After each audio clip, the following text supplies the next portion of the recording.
والصلاة والسلام على أشرف الأنبياء وسيد المرسلين وعلى آله وأصحابه أجمعين.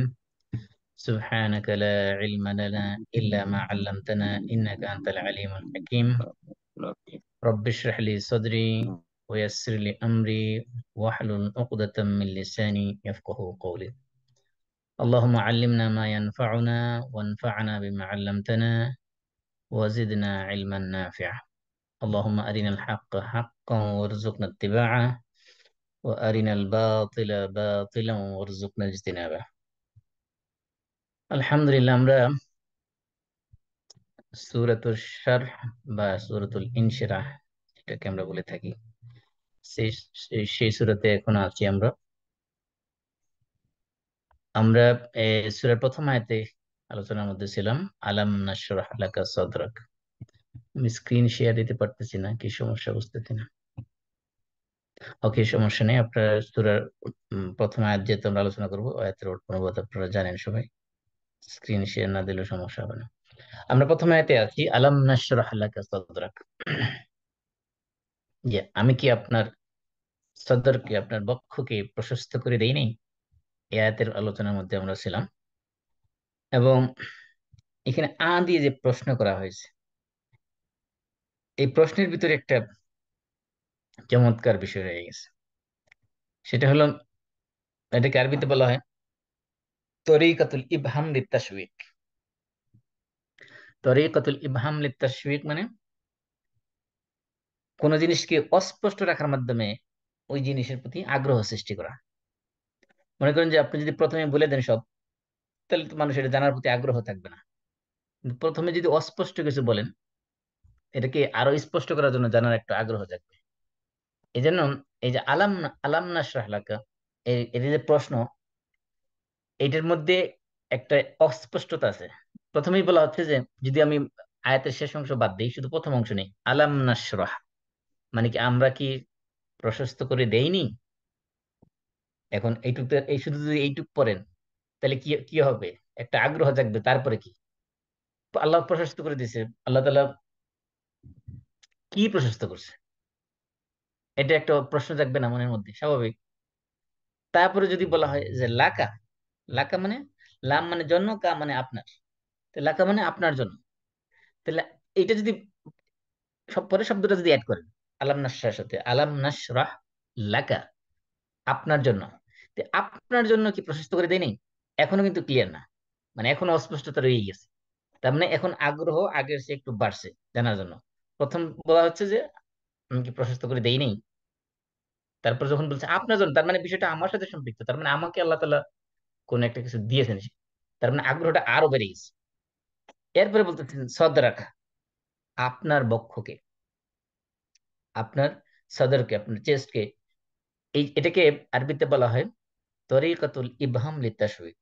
মানে কোনো কিছু কি বোঝার জন্য আগের থেকে আগ্রহ সৃষ্টি করা। এরপরে যখন লাকা বলা হয়েছে, এই লাকার ভিতরে আরেকটা চমৎকার বিষয় আছে। এই লামটাকে বলা হয় লামুত তাআলিল। লাম লাকা মানে আপনার জন্য। এখানে আল্লাহ তাআলা যদি বলতেন আলাম নাশরাহ আলাম নাশরাহ সদরাক, লাকা বাদ দিয়ে যদি বলা হতো, তাহলে কিন্তু অর্থ হইতো আলাম নাশরাহ সদরাক মানে কি আমি কি আপনার বক্ষ প্রশস্ত করে দেইনি? আবার লাকা বলছে আপনার জন্য, আমি কি আপনার বক্ষকে আপনার জন্য প্রশস্ত করে দেইনি? এখানে এই যে লাকা বলছে, লাকা না বললেও কিন্তু অর্থ আসতো। তাহলে এই যে লাকা বলছে, লাকার ভিতরে আরেকটা হিকমত রয়ে গেছে।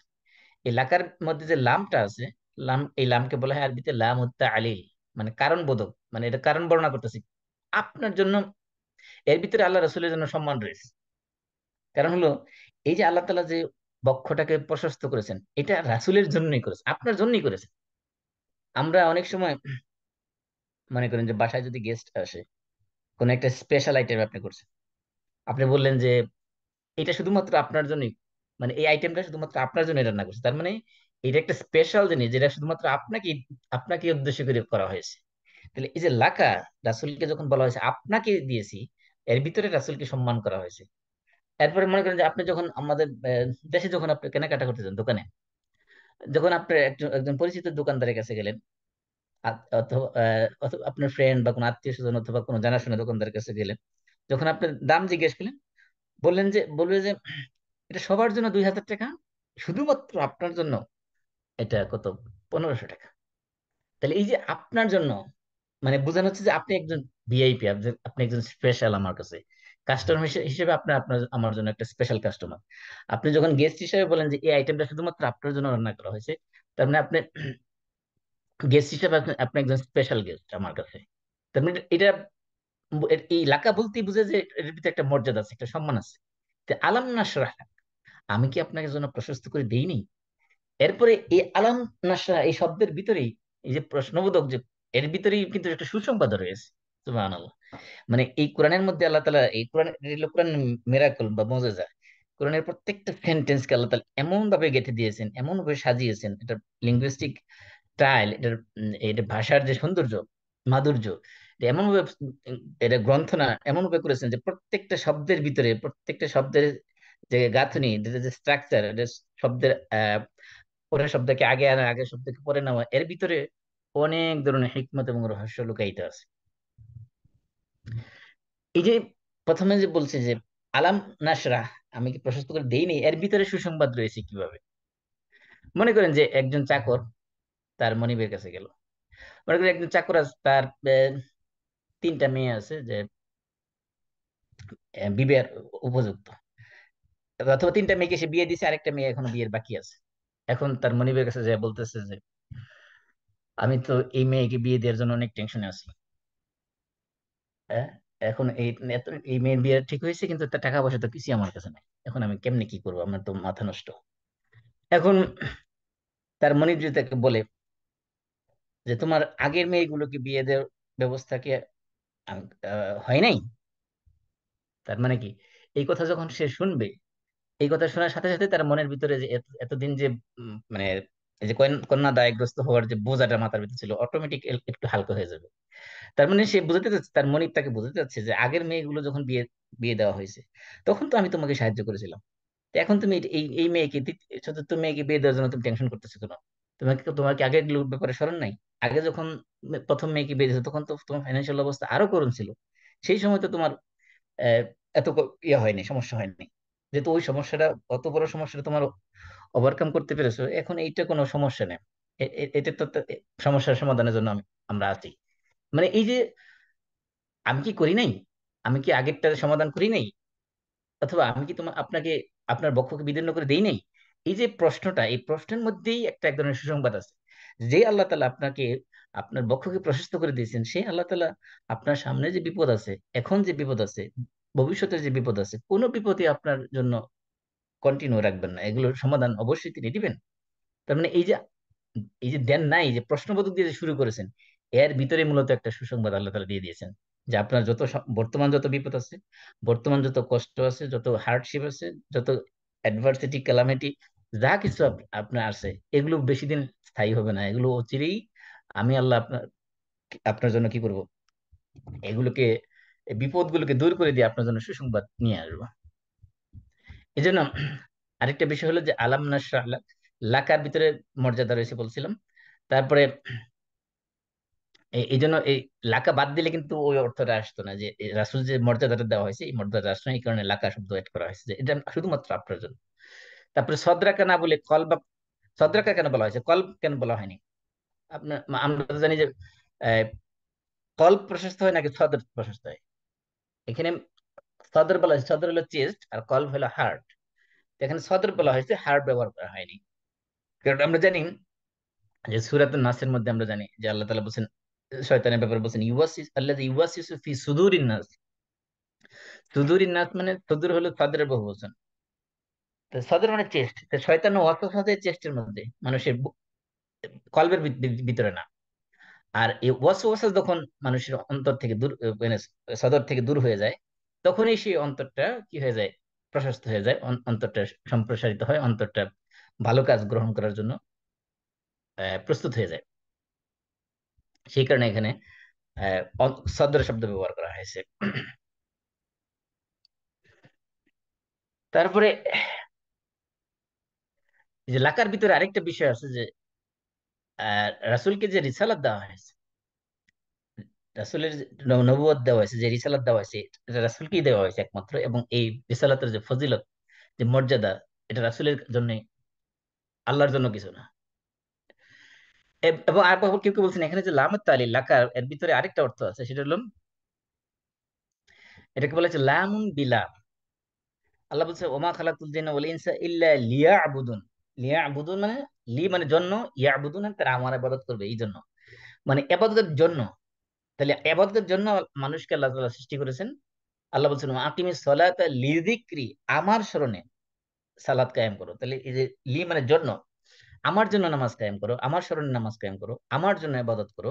তাহলে এই যে জন্য, এটা বলা হচ্ছে যে যে আল্লাহর জন্য যদি আপনি সমস্ত কাজগুলো করেন, আপনার আল্লাহর জন্য যদি আপনি ইবাদত করেন, আল্লাহর জন্য যদি আপনি আল্লাহর আনুগত্য করেন, আল্লাহর ইবাদত করেন, আল্লাহর দাসত্ব করেন, তাহলে সব বাকি যা আপনার জন্য যা লাগবে সবগুলো আমি করব।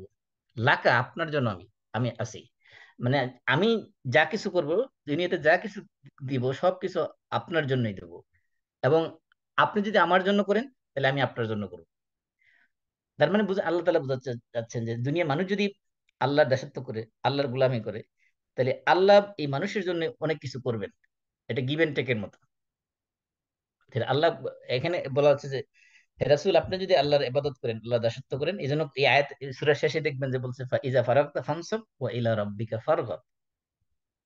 এবং এই আয়াতের যে এই সূরার মধ্যে যে কনক্লুশনটা দেওয়া হয়েছে, এটার ভিতরে সমস্ত ডিপ্রেশনের সমাধান দেওয়া হয়েছে। এবং আমরা বলেছিলাম যে মানুষের যে বক্ষ, এটা সংকুচিত হয় এবং এটা সম্প্রসারিত হয়। সংকুচিত হয়, এটার প্রমাণ আমরা দিয়েছিলাম। যে আল্লাহ তাআলা বলছেন ফামান ইউরিদিল্লাহু আন ইয়াহদিয়াহু ইয়াশরাহ সাদরাহু লিল ইসলাম। আল্লাহ যার জন্য হেদায়েত চান, তাকে তার অন্তরকে, তার চেস্টকে কি করেন, ইসলামের জন্য প্রশস্ত করে দেন। আর যার অন্তর, আর যার জন্য আল্লাহ তাআলা, যাকে আল্লাহ পথভ্রষ্ট করতে চান, তার চেস্টকে আল্লাহ তাআলা কি করেন, অত্যন্ত সংকীর্ণ করে দেন। এবং মানুষের চেস্ট যে সংকীর্ণ হয়, সেটা আমরা বলেছিলাম যে মানুষের সায়েন্টিফিক প্রমাণ আছে যে মানুষ যখন উপরে উঠে যায়, বিশেষ করে যখন আহ, আম, এই সমুদ্র পৃষ্ঠ থেকে 8 কিলোমিটার উপরে যখন ওঠে, তখন মানুষের আহ, ইয়ে হয়, এটাকে কি বলে, হাইপোক্সিয়া হয়। যার কারণে সে অক্সিজেনের তার এই ইনসাফিসিয়েন্ট ইনসাফিসিয়েন্সি দেখা দেয়। ফলে তার ভিতরে এক ধরনের, এটাকে বলে ডিসবারিজম তৈরি হয়। অর্থাৎ তার মধ্যে শারীরিক এবং মানসিক এক ধরনের অস্বস্তির সৃষ্টি হয়, তৈরি হয়, এক ধরনের অক্সিজেনের শর্টেজের কারণে। এই জন্য আল্লাহ তাআলা যখন মানুষের অন্তরকে প্রশস্ত করে দেন, তখন তার ভিতরে কোনো ধরনের ডিপ্রেশন, কোনো ধরনের মানসিক অশান্তি, এগুলো কাজ করে না। তখন তার মধ্যে প্রশান্তি, এক ধরনের মানসিক শান্তি সে লাভ করতে থাকে। এরপরে আমরা বলেছিলাম যে এই অন্তর প্রশস্ত হওয়ার জন্য যে সকল কাজ আমাদের করতে হবে, তার মধ্যে বলেছিলাম যে আমরা কোরআন তেলাওয়াত করা। কারণ আল্লাহ তাআলা বলছেন যে আফালা ইয়াতাদাব্বারুনাল কুরআন আম আলা কুলুবিন আকফালুহা, তারা কি কোরআন অনুধাবন করে না, নাকি তাদের অন্তরের মধ্যে তালা মেরে দেওয়া হয়েছে। তালা মেরে দেওয়া হয়েছে মানে কি? কোনো জায়গায় যখন তালা মারা হয়, তার মানে এখানে প্রবেশ করাটা ডিফিকাল্ট। তালা লক করে দেওয়া হয়েছে জিনিসটা। এই জন্য অন্তর প্রশস্ত হওয়া মানে এটা ওপেন, এটা উন্মুক্ত। তো কোরআন যারা উপলব্ধি করবে না, কোরআন নিয়ে যারা গবেষণা করবে না, স্টাডি করবে না, কোরআনকে বোঝার জন্য অন্তর দিয়ে উপলব্ধি করার জন্য চেষ্টা করবে না, তাদের অন্তরটা মূলত তালা মারা। তার মানে এটার ভিতরে হেদায়েতের নূর, আলো এটার ভিতরে ঢুকবে না। এই জন্য অন্তরকে প্রশস্ত করার অন্যতম মাধ্যম হলো কোরআন তেলাওয়াত করা। এই জন্য আল্লাহ বলছেন ইয়া আইয়ুহান নাস কাদ জাআতকুম মাউইযাতুম মির রাব্বিকুম, হে মানব মণ্ডলী, তোমাদের কাছে আল্লাহর পক্ষ থেকে আসছে মাউইজা মানে অ্যাডভাইস, উপদেশ, ওয়াজ, ওয়া শিফাউন লিমা ফিস সুদূর, এবং তোমার যদি জন্য যে কোরআন দেওয়া হয়েছে, কোরআনের মধ্যে রয়েছে শিফা, মানে এর মধ্যে রয়েছে রিমেডি। কিসের জন্য? লিমা ফিস সুদূর, তোমাদের সদরের ভিতরে যা কিছু আছে, তোমার এই চেস্টের ভিতরে যত ধরনের সমস্যা আছে, সমস্ত সমস্যার শিফা, ট্রিটমেন্ট রয়েছে এই কোরআনের মধ্যে। ওয়া হুদান, এবং এই কোরআনের মধ্যে রয়েছে তোমাদের জন্য হেদায়েত। ওয়া রাহমা, এবং এই কোরআনের মধ্যে রয়েছে তোমাদের জন্য মার্সি, ব্লেসিংস, লিল মুমিনিন, কাদের জন্য? মুমিনদের জন্য। তো এই যে শিফা ও লিমা ফিস সুদূর, মানে মানুষের যে অন্তরের মধ্যে যত ধরনের রোগ আছে, আমরাদুল কুলুব যে আমরা বলি, যে মানুষের অন্তরে এখানে অন্তরে বলতে হার্ট ডিজিজ বলতে ফিজিক্যাল হার্ট না, স্পিরিচুয়াল হার্ট ডিজিজ, যেগুলো যেমন মনে করেন মানুষের লৌকিকতা, রিয়া, সুমা, মানে মানুষের শোনানোর আগ্রহ, তারপরে সেলফ প্রাইজ বা প্রেইজ, বা মানে এটাকে আমরা কি বলে, আত্মশ্লাঘা বা আত্মপ্রশংসা। এই যে মানুষের অন্তরের যত ব্যাধি আছে, স্পিরিচুয়াল ডিজিজ, এগুলো সবগুলোর চিকিৎসা রয়েছে কোরআনের মধ্যে। এই কোরআন তেলাওয়াত করলেই মানুষের চিকিৎসাগুলো লাভ করবে। এবং আল্লাহ বলছেন, আল্লাহু নাযালা আহসানাল হাদিস কিতাবাম মুতাশাবিহাম মাসানি। আল্লাহ তাআলা ও সবচেয়ে উত্তম বাণী তিনি নাজিল করেছেন এই কোরআনের মধ্যে। এই কোরআন যারা তেলাওয়াত করে তাদের কি হবে? তাকশাইরু মিনহু জুলুদুল্লাযিনা ইয়াখশাউনা রাব্বাহুম। যারা তাদের রবকে ভয় করে, যারা তাকওয়াবান, যারা মুত্তাকি, তারা যখন এই কোরআন তেলাওয়াত করে তখন তাদের কি হয়? তাদের এই শরীরের যে ত্বক, চামড়া, চামড়া শিহরিত হয়ে যায়। আমরা যে মানে অনেক সময় হয় না যে এই শরীরের পশম খাড়া হয়ে যায়। যারা ইমানদার, যারা ইমানের বলে যাদের বলিয়ান, কোরআন যখন তেলাওয়াত করে, আল্লাহর বাণী যখন তারা অনুধাবন করে, তাদের অন্তরের ভিতরে যখন সেই কোরআনের নূর যখন প্রবেশ করে, তখন তাদের শরীরের পশম গুলো খাড়া হয়ে যায়, তাদের শরীরের চামড়াগুলো, ত্বকগুলো এগুলো শিহরিত হয়ে ওঠে। তারপরে আবার কি হয়? সুম্মা তালিনু জুলুদুহুম ওয়া কুলুবুহুম ইলা যিকরিল্লাহ। তারপরে যখন তারা আল্লাহর কথা স্মরণ হয়, তখন আবার আল্লাহ, প্রথমটা হলো যে আল্লাহ তাআলা ভয়ে কি হয়, এই লোম খাড়া হয়ে যায়, পশম খাড়া হয়ে যায়, চামড়া আহ, শিহরিত হয়। আবার যখন আল্লাহর মার্সির কথা স্মরণ হয়, তখন কি হয়? তালিনু জুলুদুহুম ওয়া কুলুবুহুম, তাদের শরীরের ত্বকগুলো, তাদের অন্তরগুলো সব আবার একদম নরম হতে থাকে আল্লাহ স্মরণ। যালিকা হুদাল্লাহ, এটাই আল্লাহর পক্ষ থেকে হেদায়েত, ইয়াহদি বিহি মাইয়াশা, আল্লাহ যাকে ইচ্ছা তাদের তাকে এই ধরনের হেদায়েত দিয়ে। এবং ওমাই ইউদ্লিল্লাহু ফামা লাহু মিন হাদ, আর আল্লাহ যাকে পথভ্রষ্ট করেন তার জন্য কোনো হেদায়েত করে নেই। এই যে এটা সূরা জুমারের 23 নম্বর আয়াত। আল্লাহ তাআলা বলছেন যে যারা প্রকৃত ইমানদার, যারা আল্লাহকে ভয় করে, তারা যখন এই কোরআন তেলাওয়াত করবে, তখন তাদের শরীরের ত্বকগুলো, শরীরে আমাদের যেরকম পশম খাড়া হয়ে যায়, ত্বকগুলো তাদের এরকম শিহরিত হয় আল্লাহর ভয়ে, আযাবের ভয়ে, কিয়ামতের ভয়ে, আল্লাহর সামনে দাঁড়ানোর ভয়ে। আবার যখন আল্লাহর রহমতের কথা মনে পড়ে, আল্লাহর মার্সির কথা মনে পড়ে, জান্নাতের কথা মনে পড়ে, তখন আবার সেই অন্তর, এই ত্বকগুলো আবার কোমল হয়ে যায়, নরম হয়ে যায়, অন্তরটা নরম হয়ে বিগলিত হয়ে যায়। এই জন্য কোরআন তেলাওয়াত হলো অন্তরকে প্রশস্ত করার অন্যতম মাধ্যম। এবং যারা নিয়মিত কোরআন তেলাওয়াত করবে, তাদের ভিতরে ডিপ্রেশন কখনো আসবে না। কোরআন তেলাওয়াত করবে, সেটা শুধুমাত্র শুধুমাত্র তেলাওয়াত না, কোরআন তেলাওয়াত উইথ আন্ডারস্ট্যান্ডিং, মানে এটা তাদাব্বুর এবং তাফাক্কুর। কোরআনকে শুধুমাত্র তেলাওয়াতের মধ্যে সীমাবদ্ধ রাখলে হবে না, কোরআনকে বোঝার চেষ্টা করতে হবে, বুঝতে হবে। মনে করেন আপনি প্রয়োজনে একটা আয়াত নিয়ে একদিন স্টাডি করেন সারাদিন, তাহলে এই কোরআনের নূর যখন অন্তরের ভিতরে ঢুকবে, কোরআন বুঝলেই এটা হেদায়েত অন্তরের ভিতরে ঢুকবে। শুধুমাত্র তেলাওয়াতের মাধ্যমে এক এক ধরনের ফায়দা আছে, কিন্তু এটা কমপ্লিট ফায়দা না। এই জন্য ডিপ্রেশন থেকে মুক্তি পাওয়ার এটা একটা চিকিৎসা, এটা কোরআন স্টাডি করা, কোরআন অধ্যয়ন করা, কোরআন তেলাওয়াত করা। আল্লাহ বলছেন, আলাম ইয়ানিল্লাযিনা আমানু আন তাখশা কুলুবুহুম লিযিকরিল্লাহি ওয়া মা নাযালা মিনাল হক, যে এখনো কি তাদের সময় হয় নাই, যারা ইমানদার, তাদের কি আল্লাহর জিকিরে এবং আল্লাহ যে এই কোরআনের মধ্যে যে হক যা কিছু নাজিল করেছেন, এগুলোর স্মরণে তাদের অন্তর বিগলিত হওয়া, অন্তর নরম হওয়ার সময় কি এখনো হয় নাই? এই জন্য এই যে অন্তর নরম হওয়া, এটা হলো মানসিক ডিপ্রেশন থেকে মুক্ত থাকার একটা অন্যতম মাধ্যম। আর ডিপ্রেশন মানুষ কখন আসে? যখন মানুষের অন্তরটা কঠিন হয়ে যায়, হৃদয়টা পাষাণের মতো হয়ে যায়, যে মানুষ অন্তর বিগলিত হয় না, মানুষের কষ্ট দেখলে তার কষ্ট লাগে না। এই অন্তরের কাসওয়াতুল কালব বা অন্তর হার্ট, মানে ইয়ে হয়ে যাওয়া, পাষাণ হয়ে যাওয়া বা কঠিন হয়ে যাওয়া, এটা এক ধরনের হার্ট ডিজিজ, এটা এক ধরনের রোগ, স্পিরিচুয়াল হার্ট ডিজিজ। এটার থেকে মুক্তি পেতে হবে, যে যদি মানুষের দুনিয়াতে শান্তি পেতে চায় এবং সব ধরনের ডিপ্রেশন থেকে মুক্তি পেতে চায়, তাহলে অন্তরকে স্পিরিচুয়ালি চিকিৎসা করতে হবে। সেটা হলো অন্তর কঠিন হয়ে যায় যে সকল কাজের মাধ্যমে, সেগুলো থেকে মুক্ত থাকতে হবে। এই জন্য কোরআন হলো সবচেয়ে উত্তম মাধ্যম। আল্লাহ বলছেন, লাউ আনজালনা হাযাল কুরআনা আলা জাবালিন, এই কোরআনকে আমি যদি কোনো মাউন্টেনের উপরে, পাহাড়ের উপরে নাযিল করতাম, লারাআইতাহু খাশিআম মুতাসাদ্দিআম মিন খাশিয়াতিল্লাহ, তাহলে আল্লাহর ভয়ে কোরআনে, কোরআন যদি পাহাড়ের উপর নাযিল করা হতো, তাহলে কি হতো? এই পাহাড় আল্লাহর ভয়ে চূর্ণ বিচূর্ণ হয়ে যেত। তাহলে যেই কোরআন আল্লাহর ভয়ে এই বিশাল পাহাড়, এত শক্তিশালী পাহাড় পর্যন্ত চূর্ণ বিচূর্ণ হয়ে যেত, এই কোরআন যদি আমি তেলাওয়াত করি, সেই কোরআন তেলাওয়াত করার সময় যদি আমার অন্তরের মধ্যে কোনো ফিলিংস না জাগে, অনুভূতি না জাগে, তাহলে বুঝতে হবে যে আমার অন্তরটা কাসওয়াতুল কলব, মানে আমার অন্তরের হার্ডশিপ, মানে অন্তরটা পাষাণ হয়ে গেছে। এখনো এই সফটনেস আমার অন্তরের মধ্যে নাই। এটা এক ধরনের রোগ। সেই রোগের চিকিৎসা করতে হবে যে অন্তরকে কোমল করার জন্য, অন্তরকে নরম করার জন্য চিকিৎসা করতে হবে। তাহলে এই কোরআনের হেদায়েত অন্তরের ভিতরে ঢুকবে। এটা একটা নূর, একটা লাইট। যেমন রাস্তায় চলতে গেলে, যেমন আমাদের গাড়ির জন্য অন্ধকারের মধ্যে চলতে গেলে যেরকম লাইট লাগে, ঠিক তেমনি ভাবে হেদায়েতের পথে, নূরের দিনের পথে চলতে গেলে একটা লাইট লাগে, একটা নূর লাগে। সেই নূরটা হলো হেদায়েতের নূর। সেই নূরটা হলো কোরআনের নূর, যে নূর আল্লাহ তাআলা ইমানদারদের অন্তরে দেন। এই জন্য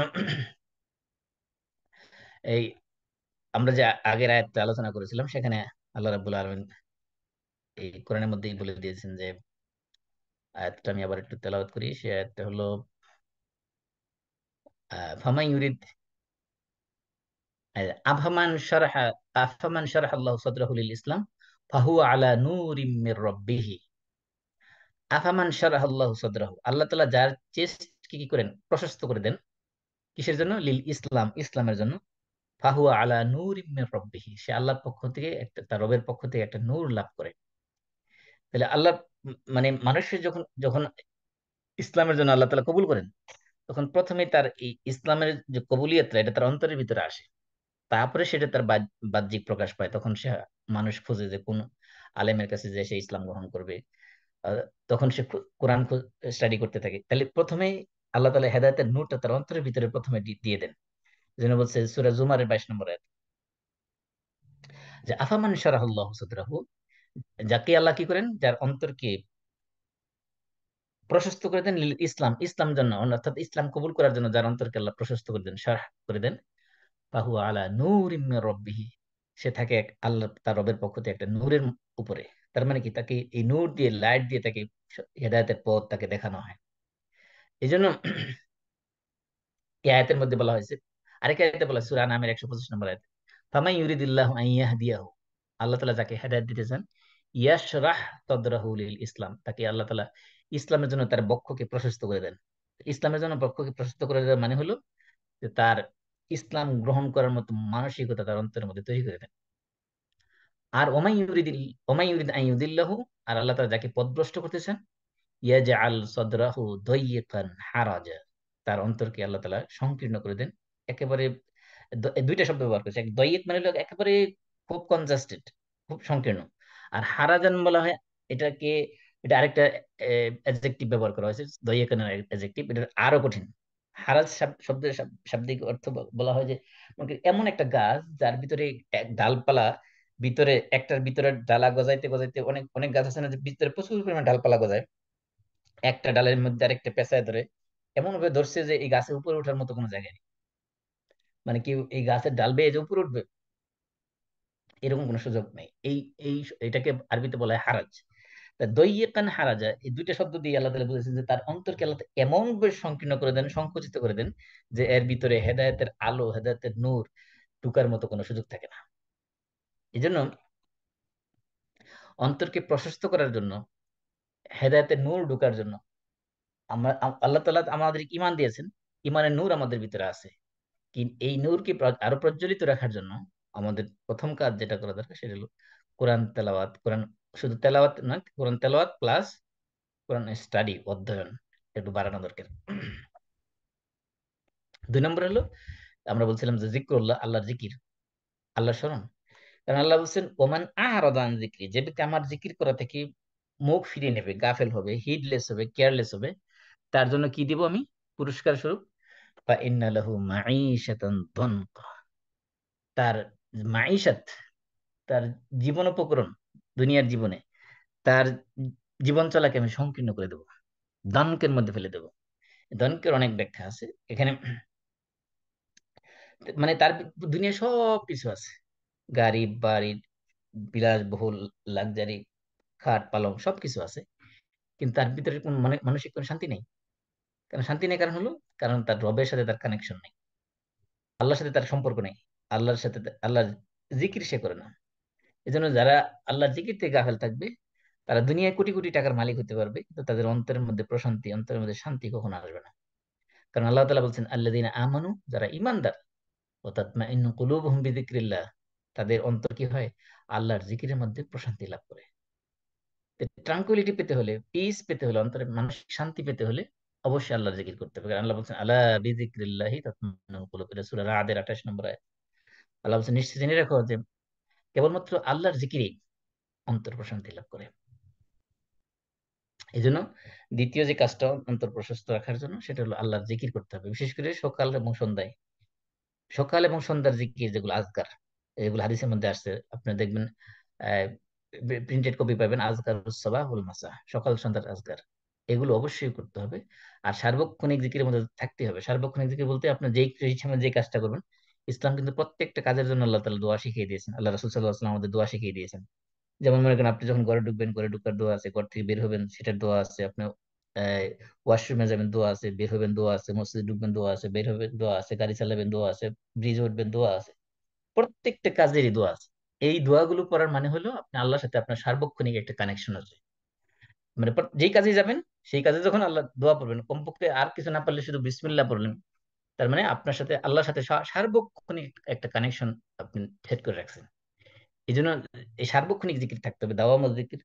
আর সবচেয়ে উত্তম হলো যে আল্লাহ রসুল বলছে যে আনতা জাল লিসানাকা রাতবাম বিযিকরিল্লাহ, যে আল্লাহর জিকির দ্বারা জিহ্বাটাকে ভিজিয়ে রাখা।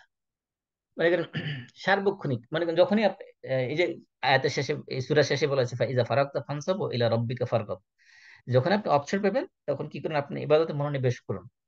তার মানে আপনি যখনই আহ, একটু ফুসরত পেলেন, যে কাজ থেকে, যে কোনো ঝামেলা থেকে, পেরেশানি থেকে মুক্তি পেলেন, তখনই একটু জিকির করেন, মনে মনে জিকির করেন বা মুখ নাড়িয়ে জিকির করেন। জিকির এমন একটা ইবাদত যেটা আপনার পবিত্র অবস্থায়, অপবিত্র অবস্থায়, দাঁড়ানো অবস্থায়, বসা অবস্থায়, শোয়া অবস্থায়, সর্ব অবস্থায় আপনি করতে পারেন। যেন আল্লাহ বলছেন যে যারা উলুল আলবাব, যারা প্রকৃত মেধাবী, প্রকৃত বুদ্ধিমান, প্রকৃত রিয়েল ওয়াইজ পার্সন এবং ইন্টেলিজেন্ট যারা, তাদের বৈশিষ্ট্য হলো আল্লাযীনা ইয়াযকুরুনাল্লাহ, তাদেরকে বলা আছে উলুল আলবাব। উলুল আলবাব মানে যারা অত্যন্ত বুদ্ধিমান লোক, অত্যন্ত জ্ঞানী লোক। তাদের বৈশিষ্ট্য কি, আল্লাযীনা ইয়াযকুরুনাল্লাহ, যারা আল্লাহকে স্মরণ করে, কিয়ামান, দাঁড়ানো অবস্থায়, ওয়া কুউদান, বসা অবস্থায়, ওয়া আলা জুনুবিহিম, শায়িত অবস্থায়। অর্থাৎ এর মানে দাঁড়ানো, বসা এবং শায়িত, তিনটাই তো মানুষের অবস্থা থাকে। তার মানে সর্ব অবস্থায় তারা কি করে, আল্লাহর জিকিরে ব্যস্ত থাকে। তারপরে তাহলে প্রথম আমরা বলছি যে কোরআন তেলাওয়াত এবং কোরআন অধ্যয়ন এবং কোরআন হৃদয়ঙ্গম করা, বুঝা। দুই নম্বরে বলছে আল্লাহর জিকির। তিন নম্বর হলো যে আমরা বলছিলাম যে নবী রাসূলদের কাহিনী বা কাসাসুল আম্বিয়া যেগুলো আমরা বলি, সেগুলো স্টাডি করা। কারণ কাসাসুল আম্বিয়া পড়ার মাধ্যমে মানুষ যখন বিপদে আপদে থাকবে, কষ্টের মধ্যে থাকবে, ডিপ্রেশনে যাওয়ার মতো পরিস্থিতি যখন তার তৈরি হবে, যখন নবী রাসূলের কাহিনীগুলো পড়বে, তখন তার চিন্তা হবে, হ্যাঁ, এই মানুষগুলো, এই নবী রাসূলগুলো পৃথিবীর সর্বশ্রেষ্ঠ মানুষ এবং আল্লাহ তাআলার সিলেক্টেড, ইলেক্টেড, মনোনীত মানুষ। এবং এই যে নিষ্পাপ মানুষগুলো, যাদেরকে আল্লাহ তাআলা মাসুম বানিয়েছেন, একবারে ইনোসেন্ট বানিয়েছেন, এই মানুষগুলোর জীবনে এত এত স্ট্রাগল, এত এত বিপদ মুসিবত তাদের জীবন দিয়ে গেছে। তা আমি কি, আমি তো কিছুই না সেই হিসেবে আল্লাহর কাছে। তাই আমার কাছে, আমার জন্য তো আহ, নবী রাসূলুল্লাহ যে সকল বড় বড় বিপদ, যে সকল বড় বড় ট্রায়াল এবং টেস্ট ফেস করেছেন, সেই হিসেবে তো আমার জীবনে কিছুই আসে না। ইব্রাহিম আলাইহিস সালামের কথাই ধরেন, কত বড় বড় পরীক্ষা, যে আগুনে ফেলে দেওয়া হয়েছে, জ্বলন্ত আগুনের মধ্যে, নিজের সন্তানকে কুরবানি, নিজের সন্তানকে মরুভূমিতে, যেখানে জনমানবহীন, কোনো ফল ফসল নাই, যেখানে কোনো বাড়িঘর নাই, এমন একটা নির্জন জায়গায় রেখে আসতে বলা হয়েছে।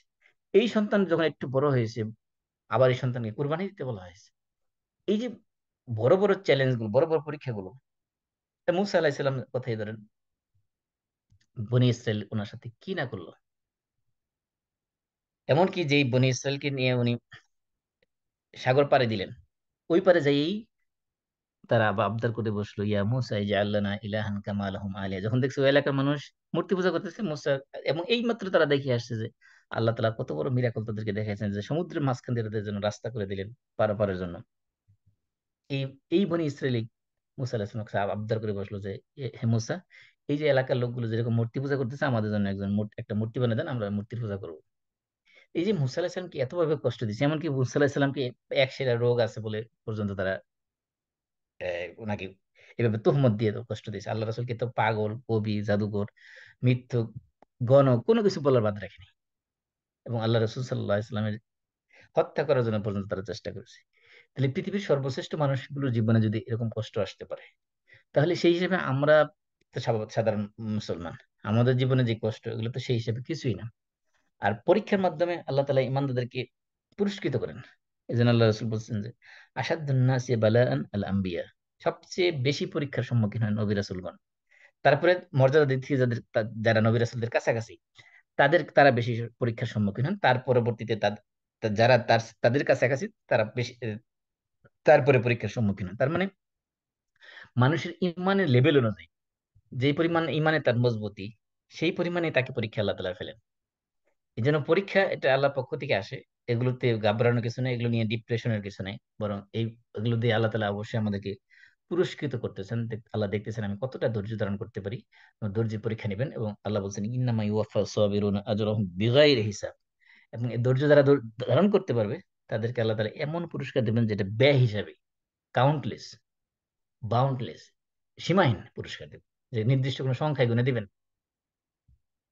এবং এই যে নবীদের কাহিনী পড়লে, নবীরা যেরকম সান্ত্বনা পাবে, এবং বর্তমান যুগে যারা দিনের দাওয়াতি কাজ করবে, দাঈ আল্লাহ যারা হবে, তারাও নবীরা যে সকল স্ট্রাগল ফেস করেছেন, প্রবলেম ফেস করেছেন, সেম প্রবলেম দাওয়াতি কাজ যখন তারা করবে, তো এই সেম প্রবলেম তাদের জীবনে আসবে। নবীদের জীবনে যেরকম জেল ছিল, ইউসুফ আলাহ ইসলামের জেলে খেটেছেন, মোহাম্মদ সাল্লাহ ইসলাম সিয়াবে আবু তালেবে জেল খেটেছেন, এরকম জেল জুলুম আসবে, নির্যাতন আসবে, তোহমত আসবে, সবই আসবে। এই জন্য আল্লাহ রসুলকে আল্লাহ তালা সান্ত্বনা দিয়েছেন, ফাইন কাযযাবুকা ফাকাদ কুযযিবা রুসুলুম মিন ক্বাবলিক জাউ বিল বায়িনাত ওয়াজ জুবুর ওয়াল কিতাবিল মুনির। সূরা আলে ইমরান 184 নম্বর আয়াতে আল্লাহ বলছেন, হে রাসূল, আপনাকে যদি তারা মিথ্যা প্রতিপন্ন করে, এই মক্কার কাফির মুশরিকরা, তাহলে আপনার পূর্বে যারা রাসূল এসেছেন, তারা তো বিভিন্ন মুআজিজা নিয়ে আসছেন, বিভিন্ন কিতাব নিয়ে আসছেন, আসমানি কিতাব নিয়ে আসছেন, জলজন্ত প্রমাণ তারা নিয়ে আসছেন। এত কিছু দেখার পরও, এই যে এত কিছু মুজিজা, নবীদের মুজিজা মিরাকল দেখার পরও তারা কিন্তু নবীদেরকে মিথ্যা প্রতিপন্ন করেছে। সুতরাং আপনাকে যদি মিথ্যা প্রতিপন্ন করে, তা আপনার এতে কষ্ট পাওয়ার কিছু নাই, কারণ পূর্ববর্তী নবীদেরকেও তার উম্মতেরা এরকম মিথ্যা মিথ্যা প্রতিপন্ন করেছে, মিথ্যুক বলেছে। এবং শুধু সূরা ইয়াসিন যদি পড়ি, সূরা ইয়াসিনের 30 নম্বর আয়াত, আল্লাহ বলছেন ইয়া হাসরাতান আলাল ইবাদ, হায় মানুষের জন্য কত আফসোস, কত অনুতাপের বিষয় যে মা ইয়াতিহিম মির রাসূলিন ইল্লা কানু বিহি ইস্তাহজিউন, যে যখনই তাদের কাছে কোনো রাসূল আসছে, তখনই তারা রাসূলদের নিয়ে ঠাট্টা বিদ্রুপ করেছে, তামাশা করেছে।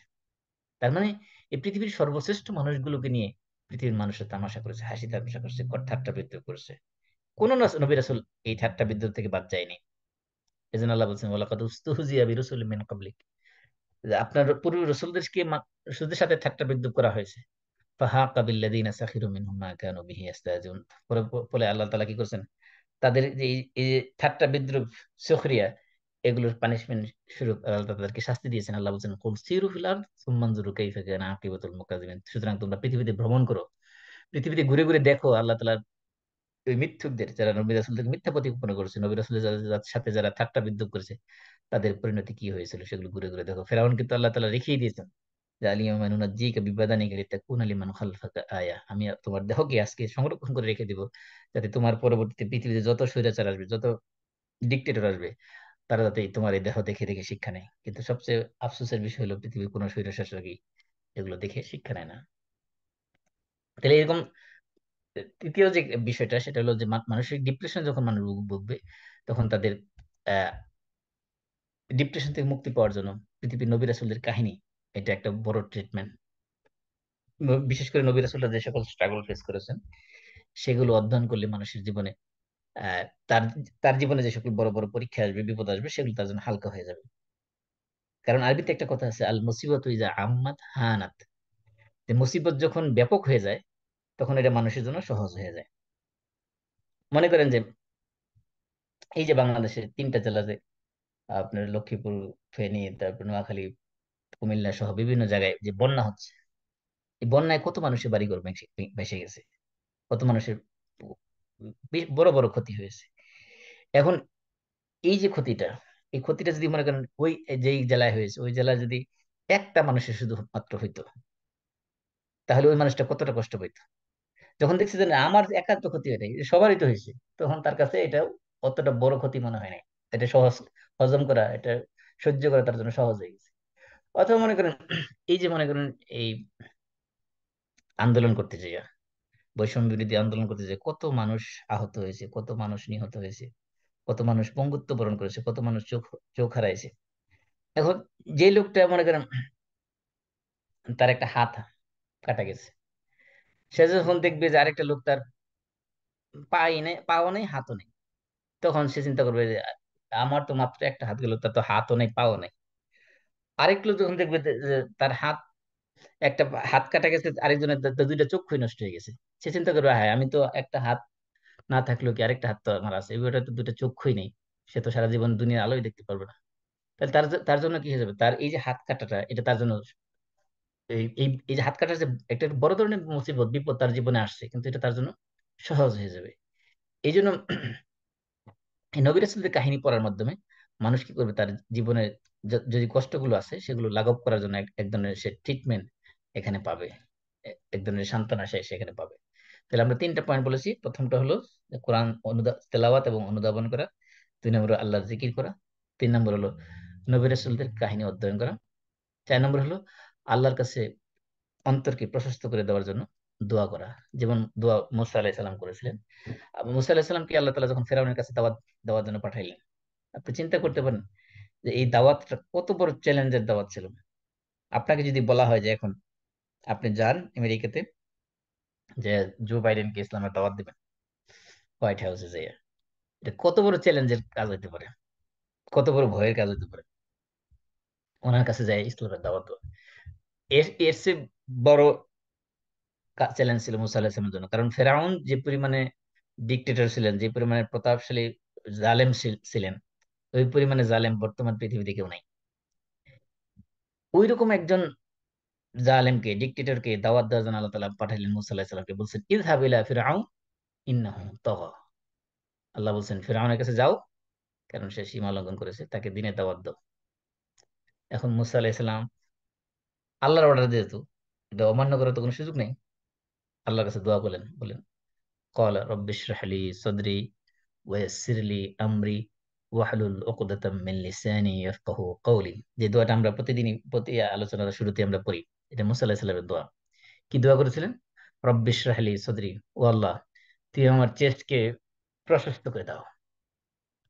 মানে মানুষের বক্ষ যখন প্রশস্ত হবে, তার ভিতরে এক ধরনের কনফিডেন্স আসবে।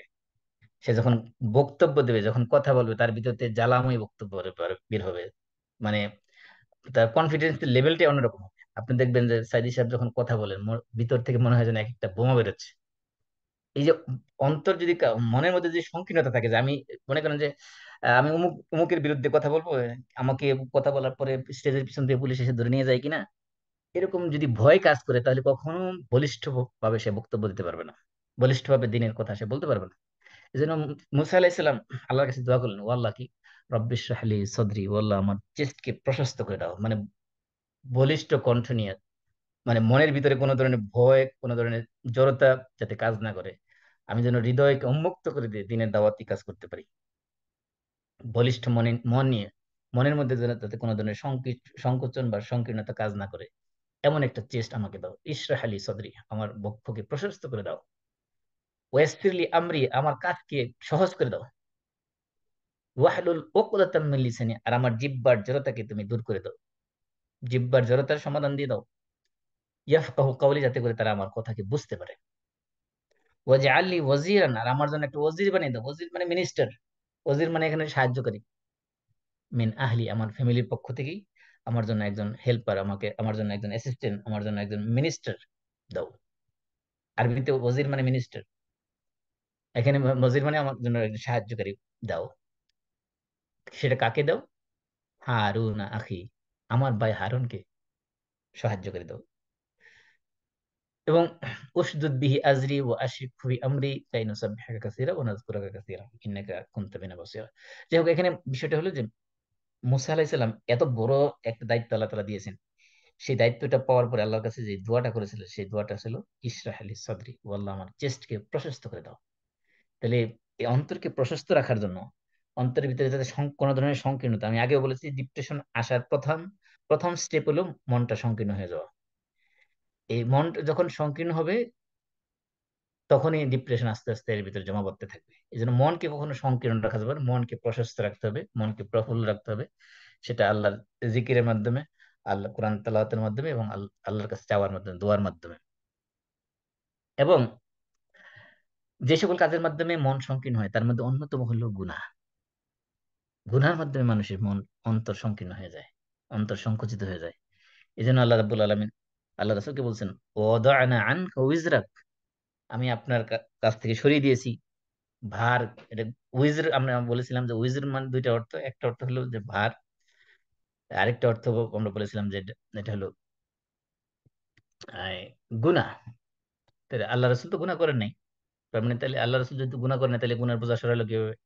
তার মানে বোঝানো হচ্ছে যদি আপনি এই জাহেলি সমাজের অনুসরণ অনুকরণ করতেন তাহলে যে বোঝা হইতো সেগুলো আপনার থেকে আগেই সরাই রাখছি, অর্থাৎ আপনার ওই ধরনের বোঝার বহন আপনাকে করতে হয়নি। তাহলে এই যে যদি এখানে আমরা গুনাহ অর্থ ধরি, ওয়াদানা আন কাউইজারাক, আমি আপনার কাছ থেকে গুনাহ সরিয়ে দিয়েছি, এই অর্থ যদি ধরি, তাহলে বোঝা যাচ্ছে যে মানুষের অন্তর যে সংকীর্ণ হয়, এই সংকীর্ণ হওয়ার অন্যতম একটা কারণ হলো এই গুনাহ। এই গুনাহ, এই জন্য গুনাহ থেকে দূরে থাকতে হবে যদি অন্তরের সংকীর্ণতা দূর করতে হয়। এবং যদি মানসিক প্রশান্তি পেতে চায়, কেউ যদি ডিপ্রেশনে ভুগে, তার অন্যতম কাজ হলো তাকে গুনাহ ছাড়তে হবে। কিন্তু আমরা দুর্ভাগ্যজনক হলেও সত্য যে অধিকাংশ মানুষ যখন সমস্যায় পড়ে, বড় ধরনের মুসিবতে পড়ে, তখন দেখা যায় যে ওই মুসিবত থেকে, বিপদ থেকে মুক্তি পাওয়ার জন্য সে কি করে, যেটার মাধ্যমে তার বিপদ আরো বাড়বে, তার ডিপ্রেশন আরো বাড়বে, সেই কাজগুলো করে। কেউ আছে মনে করেন যে চেইন স্মোকার, কেউ আছে দেখা যায় মদ খাইতেছে, কেউ আছে দেখা যায় ওই নাইট ক্লাবে যে ডান্স করতেছে, আনন্দ ফুর্তি করতেছে তার ডিপ্রেশনে ভুলে থাকার জন্য। কিন্তু এগুলো তো তার ডিপ্রেশন দূর করবে না।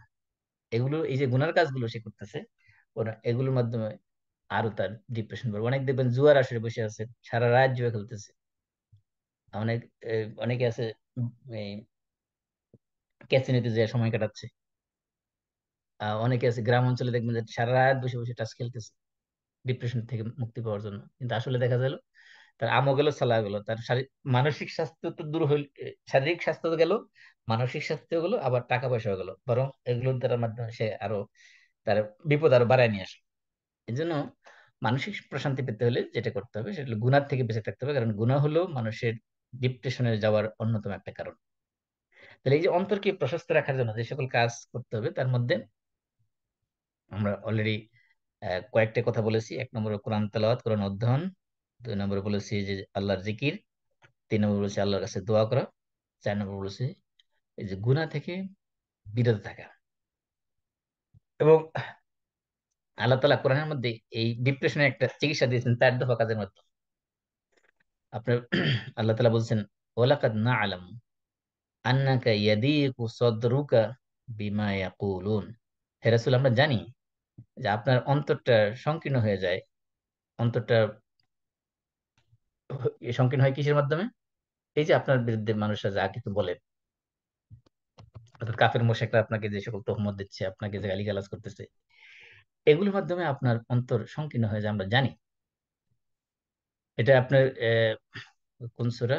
সূরাতুল হিজর। সূরাতুল হিজরের 15 নম্বর সূরার আয়াত নম্বর হলো 97। সূরা হিজরের 97 নম্বর আয়াত যদি পড়েন এবং তার আগের থেকে যদি পড়েন, আল্লাহ বলছেন, ইন্না কাফাইনাকাল মুস্তাহজিইন, হে রাসূল, আপনার সাথে যারা ঠাট্টা বিদ্রুপ করতেছে তাদের ব্যাপারে আমি আল্লাহ যথেষ্ট।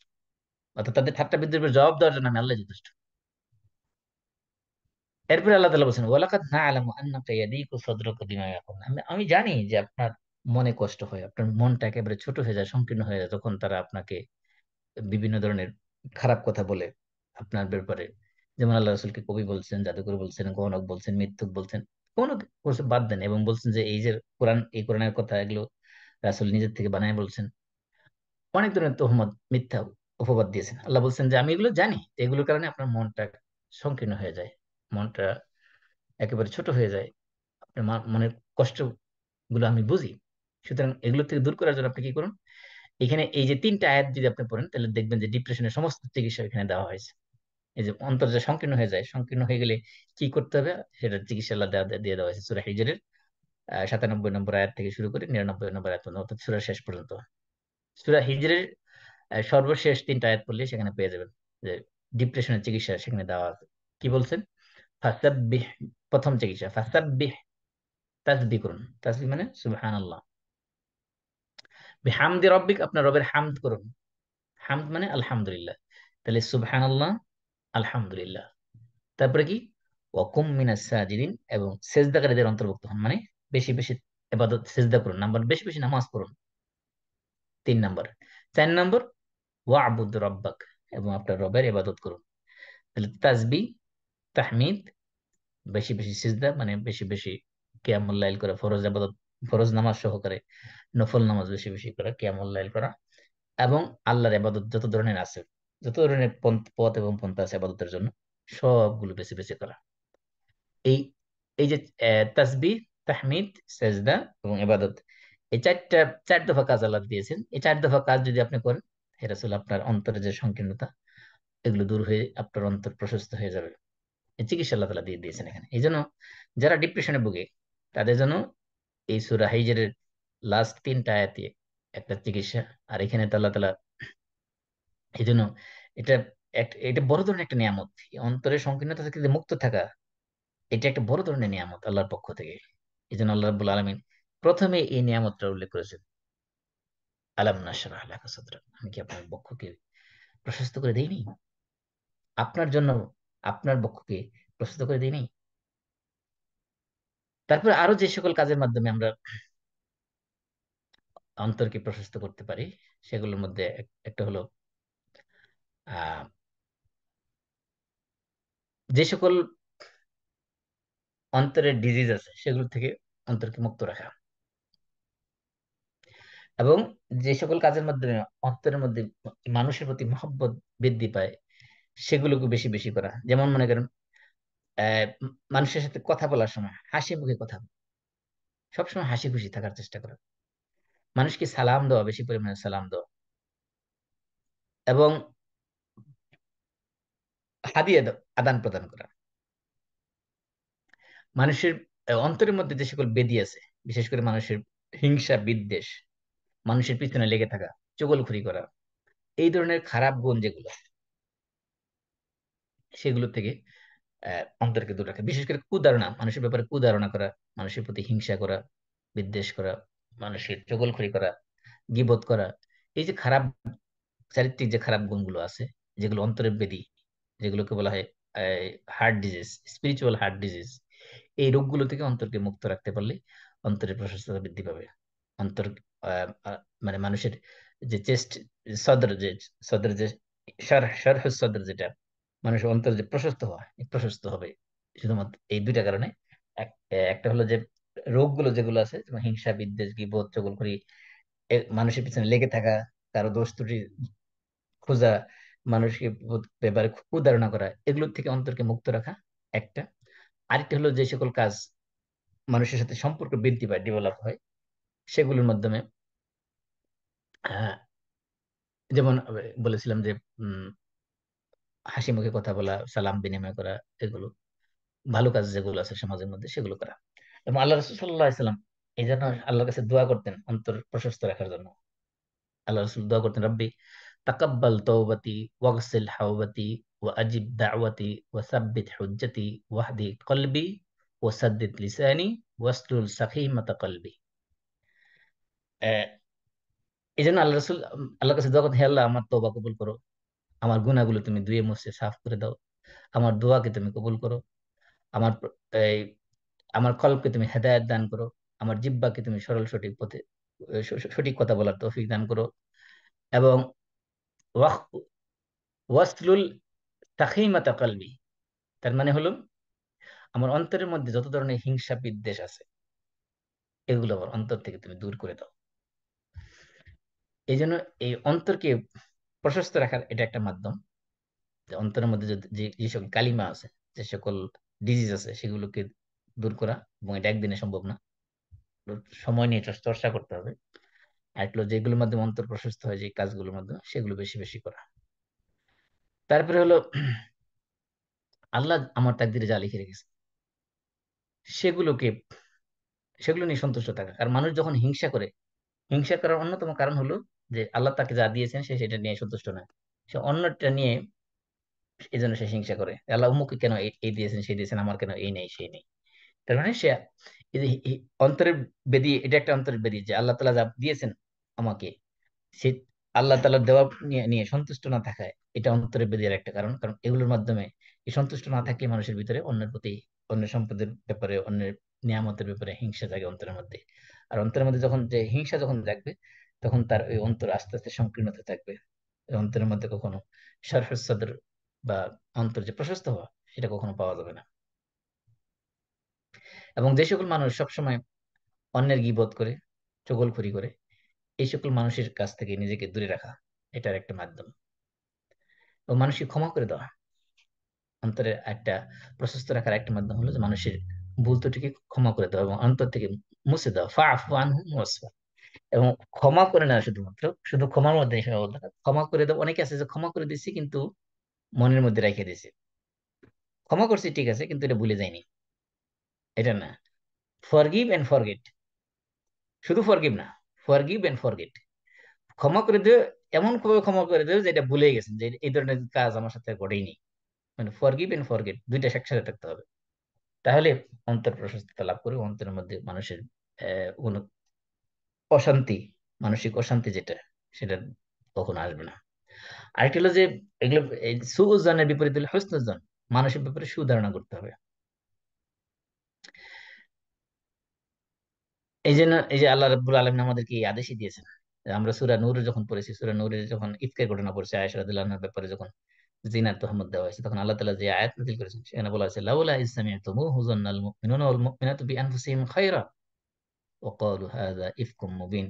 যে আয়েশা রাদিয়াল্লাহু আনহা, রাসূল সাল্লাল্লাহু আলাইহি ওয়াসাল্লাম আপনি স্ত্রীর ব্যাপারে যখন মানুষ এই মিথ্যা তহমত ছড়াইলো, আল্লাহ বলছেন কেন তখন মোমেন পুরুষরা, মোমেন নারীরা তাদের নিজেদের ব্যাপারে সুধারণা কেন করে নাই? সুধারণা না করে কেন তারা এই ধরনের জঘন্যতম অপপ্রচার কেন তারা চালালো? কেন তারা বলে নাই হাযা ইফকুম মুবিন, এটা সুস্পষ্ট একটা মিথ্যা অপবাদ আয়েশা রাদিয়াল্লাহু আনহার ব্যাপারে? এই কথা তারা কেন বলে নাই? আল্লাহ তাআলা শাসিয়ে দিয়েছেন, ধমক দিয়ে দিয়েছেন। এই জন্য অন্তরকে প্রশস্ত রাখতে হলে মানুষের ব্যাপারে সুধারণা পোষণ করতে হবে এবং কুধারণা থেকে সবসময় দূরে রাখতে হবে। আরেকটা হলো যে নামাজের মধ্যে কাতার সোজা করা। অনেকে আছে দেখবেন কাতার সোজা করতে বললে তাদের ভিতরে অ্যালার্জি শুরু হয়ে যায়। যদি বলে যে পায়ের সাথে পা লাগায় দাঁড়ান, বলে যে পায়ের সাথে পা কেন লাগাবো, পা একটু দূরে রাখো, সমস্যা কি? আল্লাহ রাসূল বলছেন যে সাদ্দিদু, তোমরা ওয়ালা ওয়ালা তুসাওয়ান্না সুফুফাকুম আও লা ইউখালিফান্নাল্লাহু বাইনা উজুহিকুম। তোমরা অবশ্যই অবশ্যই কাতার সোজা করবে, আর তা না হলে আল্লাহ রাব্বুল আলামিন তোমাদের অজুহগুলোকে, তোমাদের চেহারাগুলোকে মানে বিবাদ বিসম্বাদ দিয়ে লাগিয়ে দিবেন। তার মানে কি? তার মানে মানুষের মধ্যে যে উম অন্তরের মধ্যে যে ভেদাভেদ বা বিরোধিতা, অন্তরের বিরোধিতা যেটা, এটা সৃষ্টি হবে ওইখান থেকেই। যে মানুষ যদি মানে কাতারবন্দী হয়, তখন যখন পাশাপাশি মিলে মিলে যখন দাঁড়াবে, তখন তাদের ভিতরে পারস্পরিক মহাব্বত, সৌহার্দ্য, সম্প্রীতি এগুলো বৃদ্ধি পাবে। আর যদি সেগুলো তারা না করে, তাহলে এর মাধ্যমে আল্লাহ তাআলা কি করবেন, তাদের অন্তরের মধ্যে ফাটল সৃষ্টি করে দেবেন, অন্তরের মধ্যে সম্পর্ক ছিন্ন করে দেবেন। এবং মানুষ যদি কোনো খারাপ কাজ করে, খারাপ কাজের বিনিময়ে তাকে ইদফা বিল্লাতি হিয়া আহসান, উত্তম বিনিময় দেওয়া। কেউ আপনার বিরুদ্ধে কোনো খারাপ করেছে, ওই খারাপের প্রতিদান খারাপ দিয়ে না দিয়ে তাকে উত্তম প্রতিদান দেওয়া, ভালো কিছু মাধ্যমে তার বিনিময় দেওয়া, এটা হলো অন্তর প্রশস্ত রাখার আরেকটা মাধ্যম। এবং আরেকটা হলো যে সবসময় নিজের নিজের যে উপরের দিকে না তাকিয়ে নিজের সে নিচের দিকে তাকানো, এগুলো হলো আহ অন্তরকে প্রশস্ত রাখার মাধ্যম। আরেকটা জিনিস হলো যে অন্তরকে কলুষিত করে যে সকল জিনিস, অন্তরকে সংকীর্ণ করে যে সকল জিনিস, সেগুলো থেকে দূরে রাখা। এর মধ্যে একটা তো আমি অলরেডি বলেছি, যেটা হলো আল্লাহর জিকির থেকে বিমুখ থাকলে আল্লাহ অন্তর সংকীর্ণ করে দিবেন। আর একটু গুনার মাধ্যমে অন্তর সংকীর্ণ করে দিবেন।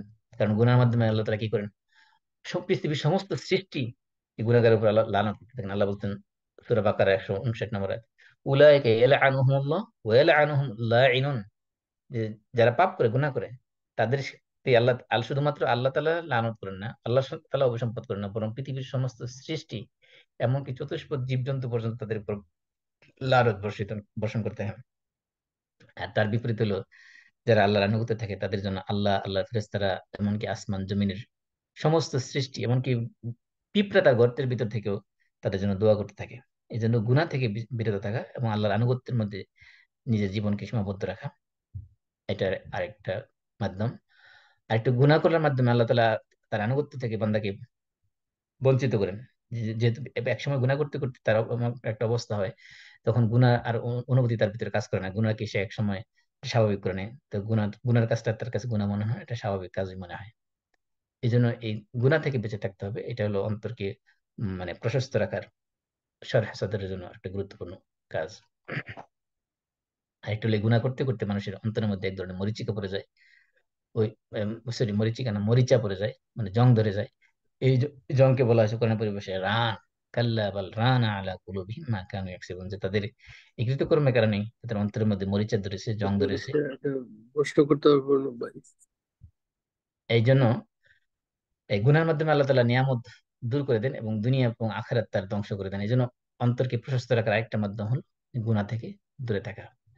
এই বিশেষ করে আপনার বিভিন্ন অশ্লীল সিনেমা, মুভি, অশ্লীল গান, এগুলো থেকে দূরে থাকা, এবং অশ্লীল বিশেষ করে খেলাধুলা, যেখানে আহ, মানুষ গীবত চর্চা করে এমন মজলিস, সেগুলো থেকে দূরে থাকা, এবং নিজের গুণাগুলো থেকে আল্লাহর কাছে ইস্তেগফার চাওয়া, এগুলোর মাধ্যমে আমাদের অন্তর প্রশান্তি লাভ করবে। এরপরে আমরা আহ পরের আয়াতে ইনশাল্লাহ আগামী সপ্তাহে আলোচনা করব। তাহলে আমরা এই মূলত এই দুই সূরার মাধ্যমে আমরা যে পয়েন্টগুলো বের করার চেষ্টা করতেছি, সেটা হলো যে আমাদের অন্তর মানসিক ডিপ্রেশন যাতে না আসে মানে মানে কোনো মানুষের জীবনে, সেই জন্য এই দুই সূরার মধ্যে যে সকল সমাধান দেওয়া হয়েছে সেগুলো নিয়ে আমরা ইনশাল্লাহ হাইলাইট করবো। তো আমাদের, আপনাদের কারো কোনো প্রশ্ন আছে? না থাকলে আমরা শেষ করে দিই। একটা প্রশ্ন ছিল, এটা না অন্য সম্পর্কে। বলুন। একটা দরুদ শরীফ আমরা শুনলাম সেদিন, যে আল্লাহুম্মা সাল্লি আলা মুহাম্মাদিন নিল নবীন উম্মি ওয়া আলা আলিহি ওয়াসাল্লিম তাসলিমা। এটা নাকি শুক্রবার দিন আসরের পরে 80 বার পড়লে কত বছর গুনাহ মাফ হয়। এটা কি মানে সহি কিনা, বা দরুদ শরীফটা কোনো সহি ইয়েতে আসছে কিনা? কি আবার বলেন, আল্লাহুম্মা সাল্লি ওয়া সাল্লিম আল্লাহুম্মা সাল্লি আলা মুহাম্মাদিন নিল নবীল উম্মি ওয়া আলা আলিহি ওয়াসাল্লিম তাসলিমা। ওয়া আলা আলিহি ওয়া সাল্লিম তাসলিমা। নাবিল উম্মি, এটা কি আগে শুনি নাই কখনো, তাই ভাবলাম। আল্লাহুম্মা সাল্লি আলা মুহাম্মাদিন নাবিয়িল উম্মি ওয়া আলা আলিহি ওয়া সাল্লিম তাসলিমা। আচ্ছা, এই ধরনের হাদিস আমি কখনো শুনি নাই, তো আমি চেক করে আপনাদের এই গ্রুপে পোস্ট করে দেবো ইনশাআল্লাহ। ঠিক আছে। ওকে, আমরা কাফারাতুল মাজলিস পড়ি। সুবহানাকাল্লাহুম্মা ওয়া বিহামদিক, আশহাদু আল্লা ইলাহা ইল্লা আনতা, আস্তাগফিরুকা ওয়া আতুবু ইলাইক। আসসালামু আলাইকুম ওয়া রাহমাতুল্লাহি ওয়া বারাকাতুহু। ওয়ালাইকুম আসসালাম ওয়া রাহমাতুল্লাহি ওয়া বারাকাতুহু।